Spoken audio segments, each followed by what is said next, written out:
Welcome, everybody. John Zegar. Good morning. Good morning, good morning, good morning. 8:38 Colorado time on the eastern slope over here. Beautiful morning, beautiful day. Supposed to get up to 72, I think it said. Yesterday we got up to, I think it was 68. I'm not real sure about that, but darn near 70. So, looking forward to a good day. Looking forward to a really productive day, actually. Short little podcast today. I'm using my iPhone as always, of course. I'm at home and I'm drinking my half and half coffee. It's only got half the caffeine and it's delicious. And getting ready to get out, and I have to go work out yet this morning. And then I have a few other business things I have to take care of. But I wanted to do a short podcast on self-healing remedies. Self-healing remedies. Since I'm using my iPhone, I've decided not to put any earplugs or headphones on. And I've done this before, where I'm just talking into the microphone of the phone. Kind of want to see how that turns out. I remember it was okay in the past, and I'm kind of thinking, well, maybe it'll be okay again this time. And if so, it's just another, as I always say, tool to the arsenal of how I can produce these podcasts. So, we're going to see how this goes. But anyway, self-healing remedies. I've touched on it before, and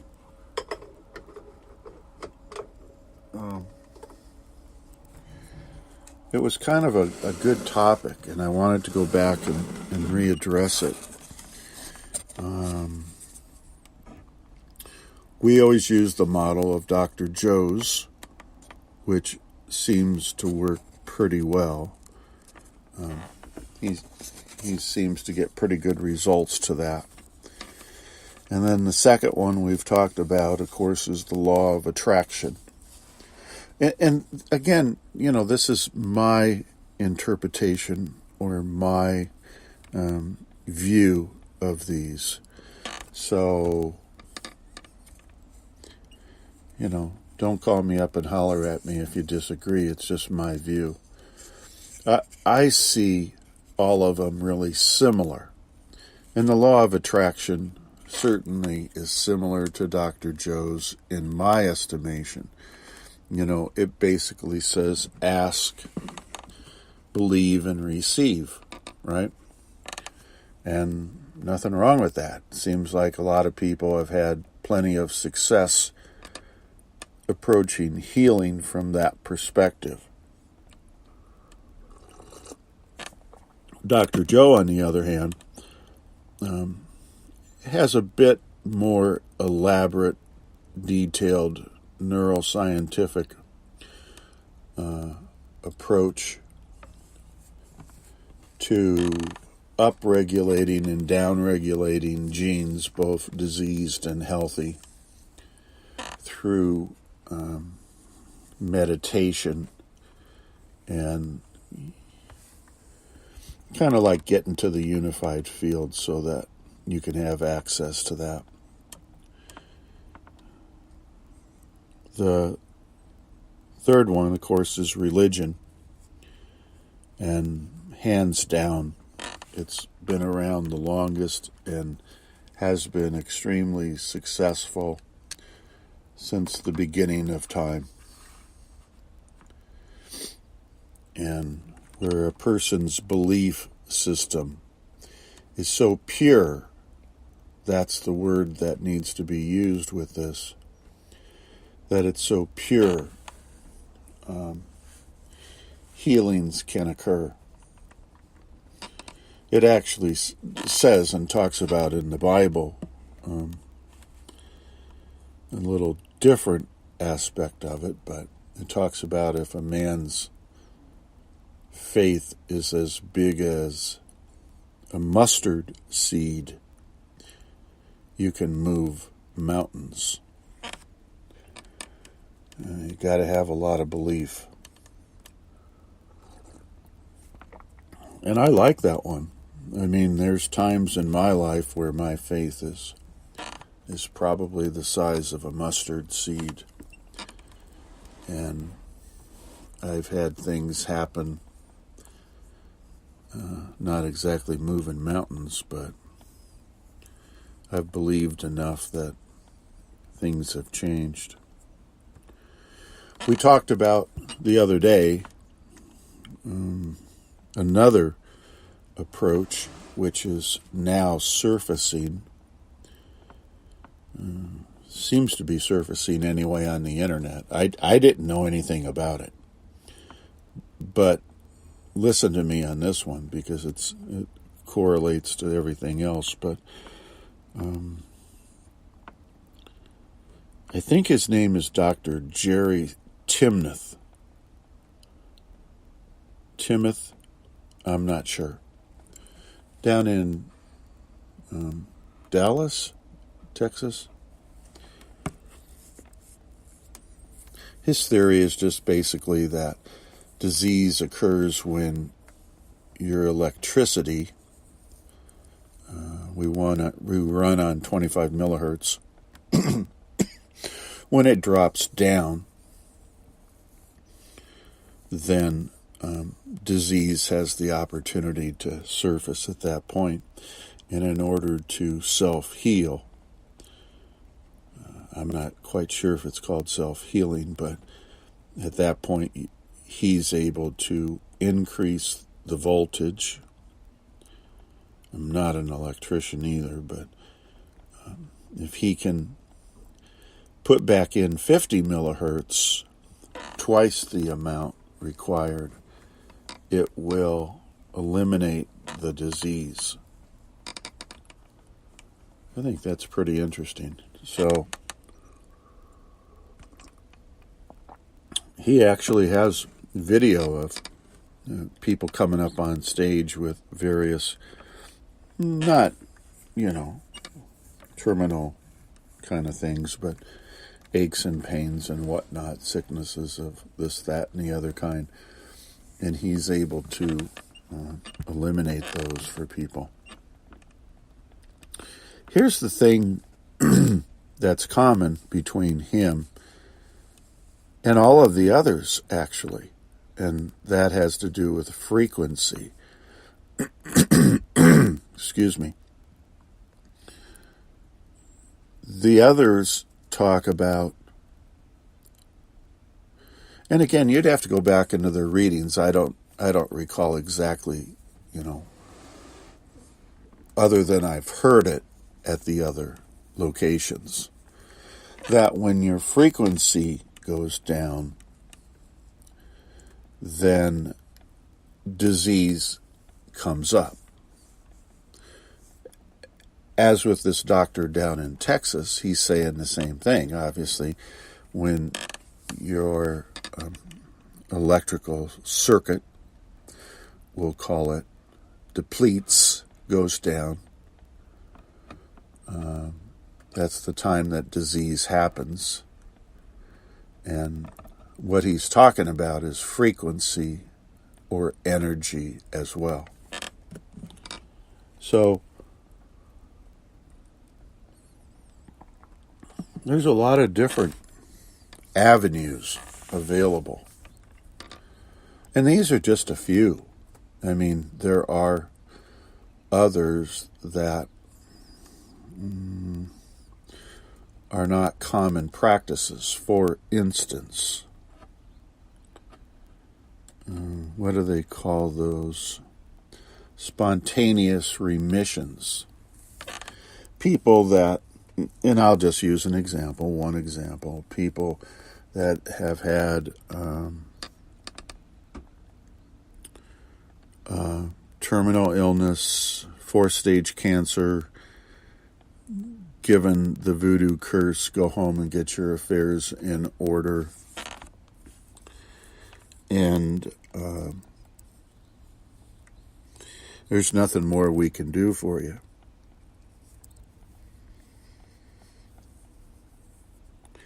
They might even be in hospice, the last week or something. And for whatever reason, they get kicked out of hospice because they're not dying. They actually get well, reverse everything, and the doctors can no longer find the terminal illness or the cancer in their body. Boy, call it belief, call it energy, call it frequency, call it faith. It worked, right?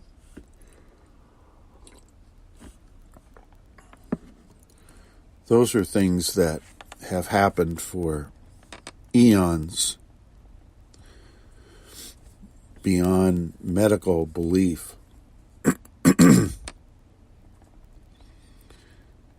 And what do they call that? They call that scientific anomalies, which the heater just went on, you guys, so I'm going to move the phone a little bit closer to me. I apologize and hope that you can't really hear that too bad. But the heater does go on periodically. So, that's another one. And then there's the yet another example of self-healing. And that's we're over in Asia.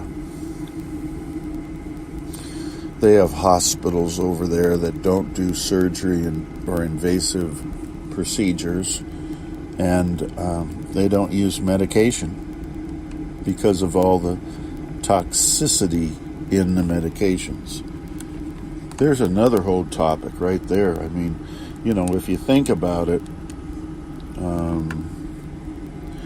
and I believe this one, there's more harm that's being done through the medication and side effects sometimes than not. I believe I've heard Dr. Bruce Lipton and others talk in terms of, I believe it's 300 to 400,000 people per year die of side effects of pharmaceutical drugs. So anyway, but there's a case of people like that lady with the cancer in her bladder, where she goes over to the Asia hospital when the Western medicine will no longer treat her, and send her home with the voodoo curse, and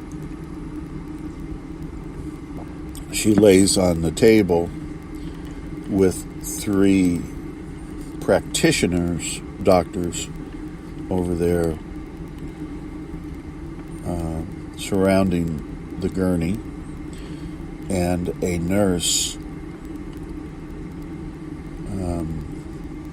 keeping track of the cancer through taking pictures of her bladder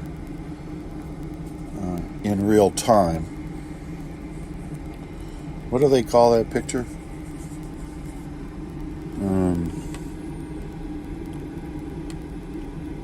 I can't remember the word right now. But the 3 practitioners are above her, believing and seeing her already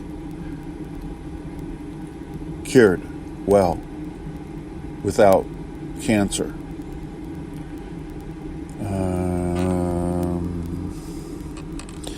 Obviously, they don't have any cracks in the armor. Their thinking must be without doubt. And they instruct her as well. Well, the whole procedure goes on to believe without a doubt that she is already healed. Statistics, they're showing 98% plus.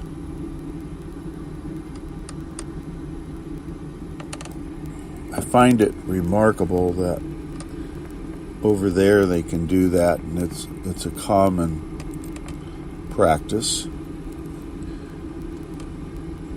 No, I don't know that much about Asian hospitals. I'm sure they do have hospitals that do surgery and give pharmaceuticals, and they have become westernized,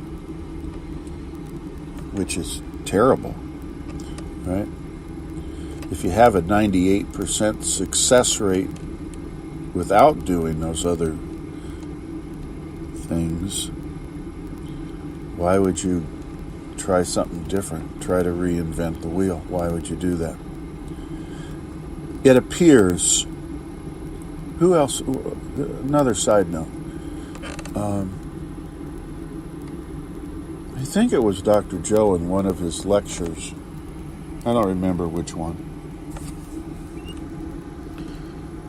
Talks about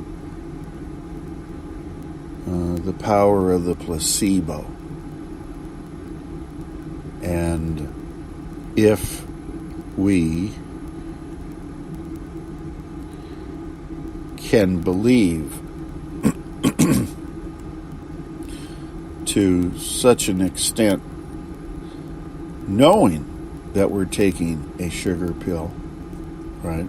That's the common placebo. But they've even gone as far as to tell people you're taking a placebo. And people want to be well so badly that they believe the placebo works. And again, they have a rather high success rate approaching it from that angle as well. I don't remember the exact percentage. So there's a few different remedies to self-healing. And as I talk about, I don't know what I talk about, half dozen or so, I'm equally certain that there's probably another little multitude of approaches that other people have used and successfully self-healed themselves. There is the example of the person who just has tried everything and believes in their heart of hearts that it just no longer exists, the disease, and get well. The lady who has a cancer and is on all kinds of medicine and in and out of emergency rooms, and finally nothing medicine can do. They send her home, and she goes to live with her mother in the quote-unquote last days. And the mother says, well, I guess we ought to stop giving you medicine. You're going to die in a week anyway. Why do we want to spend that extra several $1,000, which I guess it can occur within a week? Why do we even want to do that? And the lady, I'm just trying to recall the way the story went. The lady, now living with her mother, just goes into meditation for hours and hours every day. Why not? I mean, why not? What do you got to lose? You're already gonna die, right? So just meditate 6-8 hours a day. And of course, in her particular case, she did, and she kept meditating after week 1, 2, 3, 4, 5, 3 months, 4 months, 5 months, 1 year, 2 years, 3 years. She never did die. So, food for thought, everybody. I think it not only works for self-healing with disease, but I think it works for emotional problems. Depression, anxiety type stuff. I have absolutely no doubt that it can work for that. And for life situations, the example most used is lack, as opposed to those people that have abundance. And I believe it can also change lack into something more abundant. So there you go. Think about it. Contact me, call me, text me, email me, whatever you prefer. And if you call, I'll put you on air. And we can talk about it on air. It's fine with me. Take care of one another. God bless you. And I look forward to talking to you all again real soon. See ya. Bye.